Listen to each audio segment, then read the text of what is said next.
Hey there, Dangar Stu here. Today's video is about removing the prop shaft from the steel trawler and is proudly sponsored by MarineEngine.com.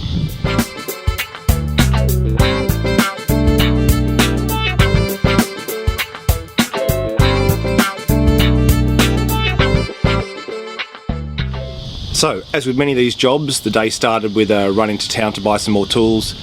Turns out that the nuts and bolts on the flange for this prop shaft are 18mm. I only had a 17 and a 19mm in my kit, so now I've got an 18mm socket and an 18mm spanner. So we'll head down to the engine room, see if we can get this undone. Of course, I say engine room, but it's a bit more of an engine closet. It is quite cramped. Here, just above the bright orange rusty hull, is the propeller shaft. Not a lot of space between the stuffing box and the flange that attaches the prop shaft to the gearbox. But these here are the bolts I'm going to get off first.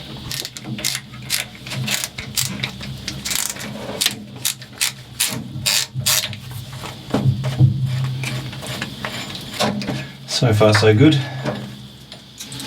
Before I forget, I'm just going to mark, nice runny paint, what looks like 3 components. So if it's critical from a balance point of view, I'll be able to line the top edge of this paint up here and get it in the original alignment. So having run all the way into the town to get that 18mm socket, it looks like that one bolt had a different nut on it. Yes, 2 bolts, 2 different size nuts so far. Definitely be fixing that. I don't think I pressed record then, nice work, but anyway.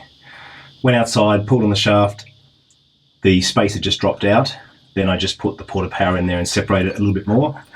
You can see here, if we can turn that, I might have to turn it with the propeller, but looks like there's a little screw in here, probably some sort of locking mechanism. And then this nut has multiple holes in here, not quite sure what size that nut is. I doubt we're going to get any socket or anything in there easily, so we might need some sort of face spanner. I'm sure that's going to be a breeze to get undone. Alright, I'll go downstairs again and I'll rotate the propeller tool here and then I'll go see what size sockets I've got.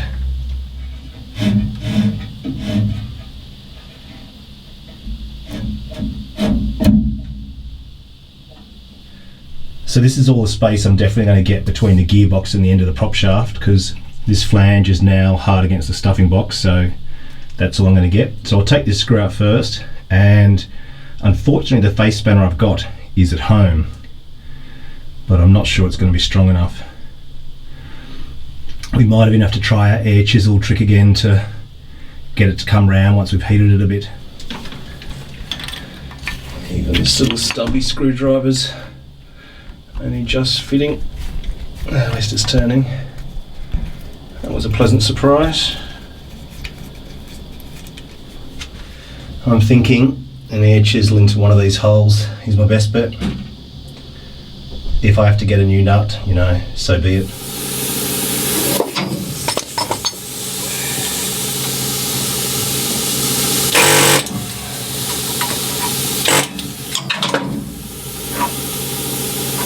Well, that was surprisingly easy too. Looks like it's going to be our day. Unfortunately, there's no room at all here to get a puller in to push off this shaft and pull this flange off. So I might try and put a little ram maybe between the gearbox and just push the shaft itself in. That might be my best choice.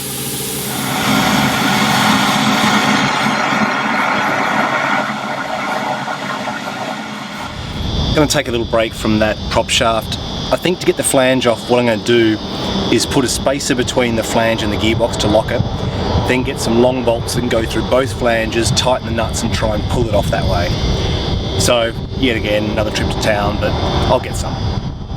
In the meantime, I think these offcuts from the stands are about the right diameter to fit in the rudder tube but catch that top bearing.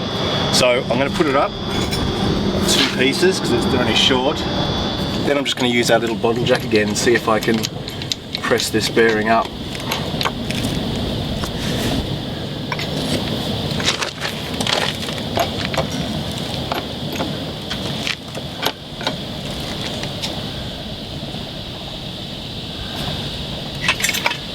lifting the boat again already, and that's just on the bearing, I think.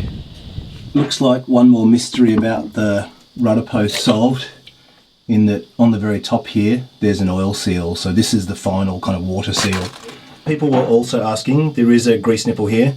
I presume this bearing's about this long, so it's designed to just fill the space between the two bearings. So with this oil seal out, this bearing's still very, very tight. I might need to cut this out with something.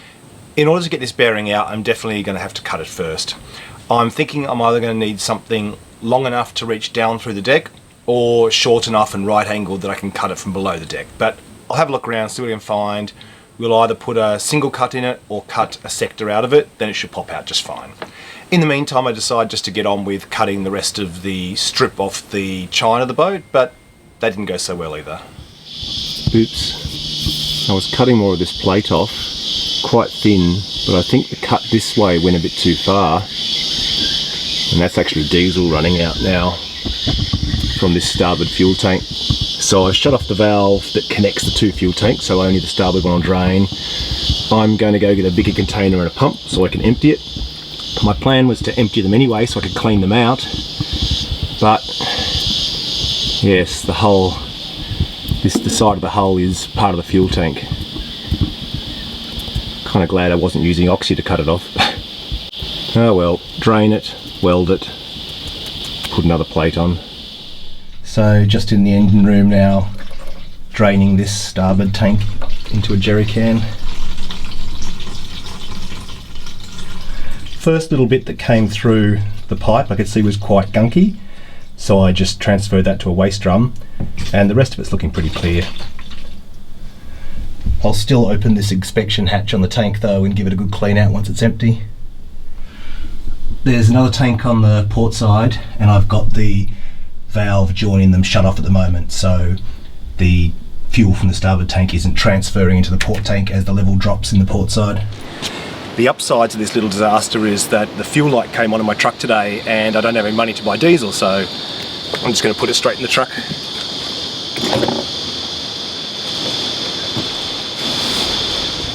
This starboard fuel tank's as empty as I can get it now, so now I'm just going to take all these nuts off, pull the hatch off and give it a clean out.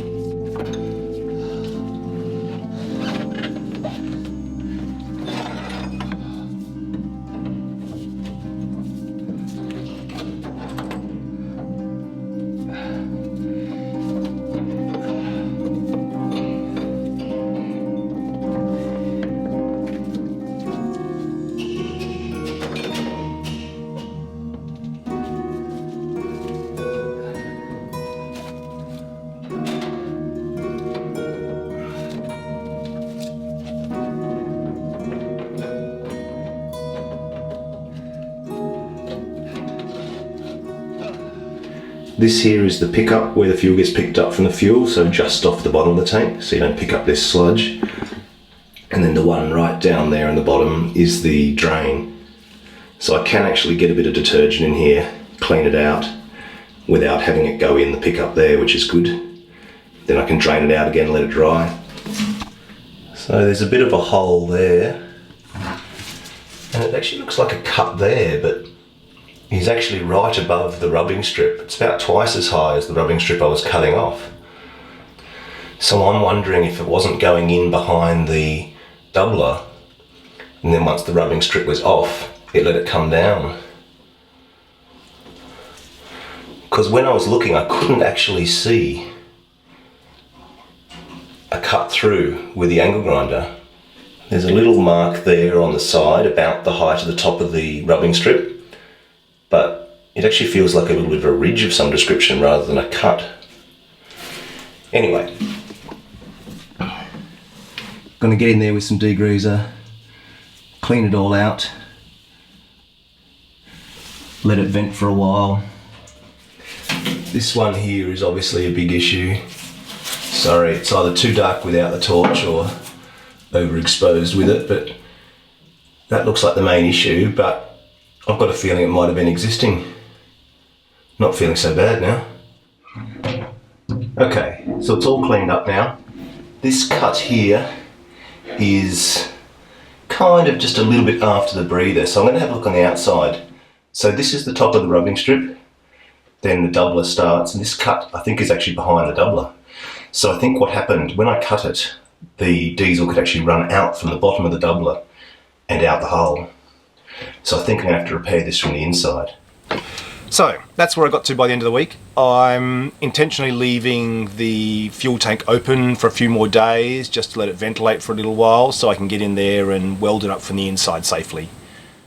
On the bright side though, with this leaking fuel, I did hit on a bit of a technique that works pretty well and is reasonably quick, which is doing shallower cuts with the angle grinder and then getting in behind the strip with the air chisel. So that meant that I didn't have to cut as deep and risk cutting through the hole, and I could still get it off pretty quickly without putting too much effort in. So I'm pretty happy with this technique, and I now have all of the rubbing strip off below the doublers. The only remaining bit is the little bit on the bow forward of the doublers. So next week I'll be welding that up, then I'll be getting some long bolts and trying this technique of putting a socket in between the two flanges and using bolts to pull the flange off the prop shaft with a bit of heat as well. So hopefully that'll work, then we can pull the prop shaft out, hopefully without it hitting the ground before it comes out, because the boat's not sitting particularly high and it does come out at a downward angle, so we'll see if we're lucky there or not. Then I'll also cut this bushing as I was saying before. So 3 things I'm hoping to achieve next week. Also really want to get on and cut this door and put the crane in, just to make it easy to get stuff on and off. A bit tired of climbing up and down the ladder and sort of carrying things as I go, so I'm going to make that a bit of a priority too. Alright, well take care and I'll catch you then. See ya.